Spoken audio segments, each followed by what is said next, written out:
Voyons maintenant, et il est très important de le définir, qui a institué les sacrements, les 7 sacrements.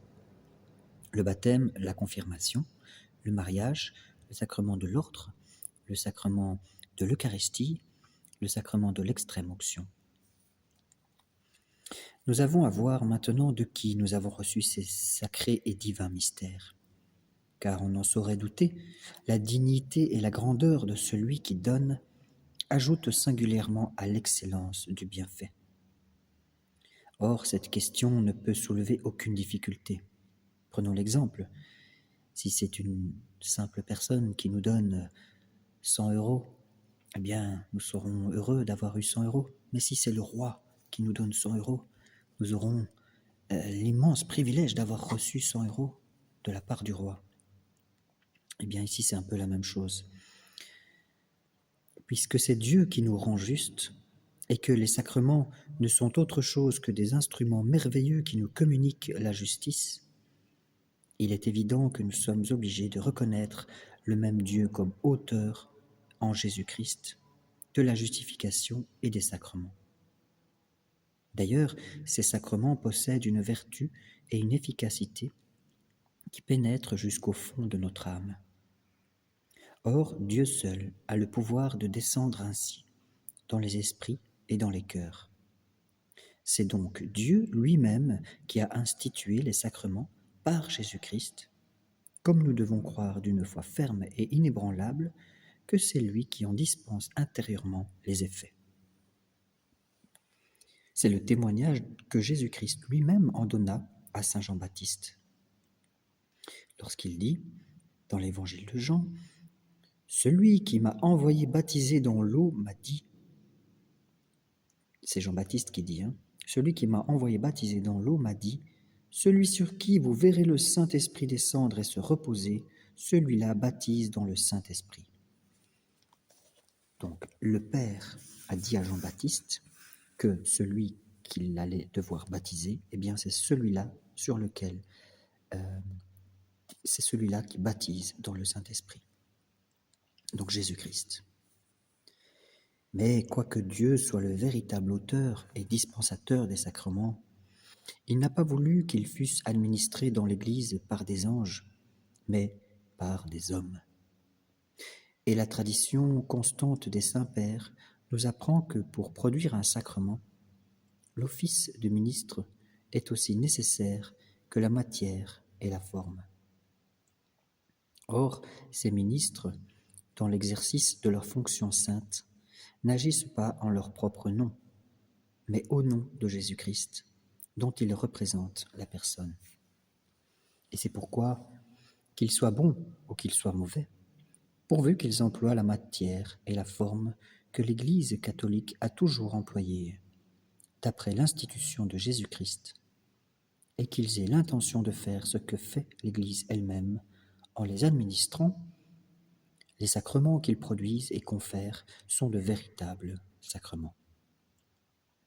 D'où il suit que rien ne peut empêcher le fruit de la grâce, si ceux qui reçoivent les sacrements ne veulent se priver eux-mêmes d'un si grand bien, et résister au Saint-Esprit. Telle a toujours été la foi très explicite de l'Église.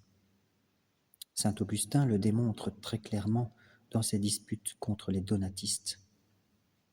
Et si nous voulons recourir au témoignage de l'Écriture sainte, écoutons donc l'apôtre lui-même qui nous dit « C'est moi qui ai planté, c'est Apollon qui a arrosé, mais c'est Dieu qui a donné l'accroissement. »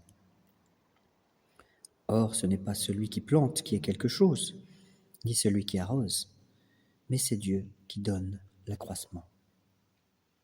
De même donc que les arbres ne peuvent souffrir en rien de la perversité de celui qui les plante, de même, d'après le texte que nous venons de citer, ceux qui sont hantés en Jésus-Christ par le ministère d'hommes coupables ne peuvent recevoir aucun dommage spirituel de fautes qui leur sont étrangères. Judas, par exemple, comme l'ont enseigné nos saints-pères, d'après l'évangile de saint Jean, il baptisa plusieurs personnes.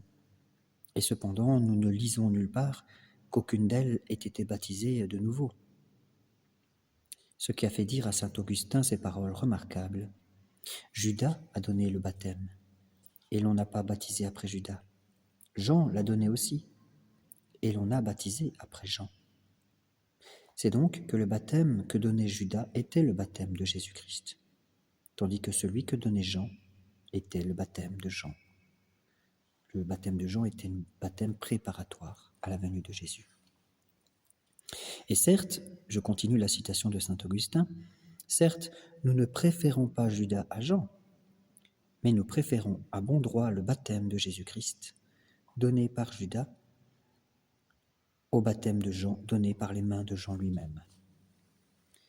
Alors, mais que les pasteurs et les autres ministres des sacrements, en entendant ces choses, n'aillent pas s'imaginer qu'ils peuvent négliger la pureté de la conscience et l'intégrité de la vie, et qu'il leur suffit d'observer exactement les règles prescrites par l'administration des sacrements.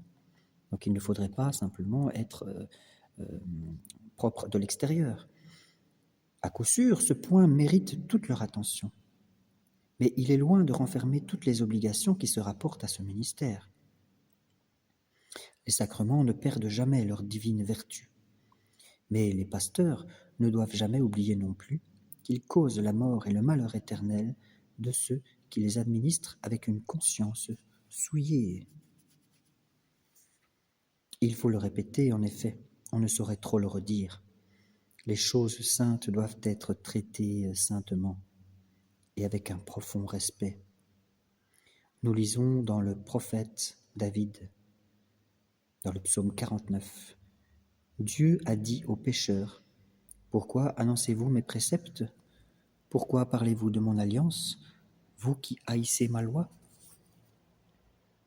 Mais si c'est un péché de parler des choses de Dieu quand on n'a pas le cœur pur, quel ne sera pas le crime de celui qui, sentant sa conscience chargée d'une foule d'iniquités, ne craint pas cependant de prononcer de sa bouche impure les paroles sacrées, de prendre dans ses mains souillées, de toucher, de présenter et d'administrer les sacrés mystères.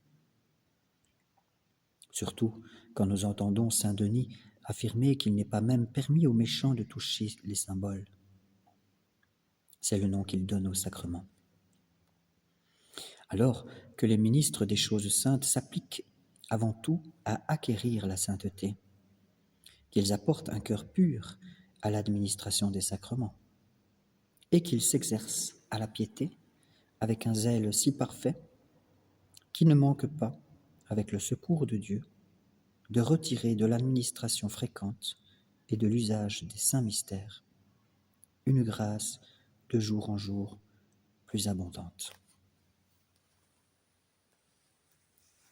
Au nom du Père, du Fils et du Saint-Esprit, je vous invite à vous abonner, à partager cette vidéo pour la gloire de Dieu et le salut du monde.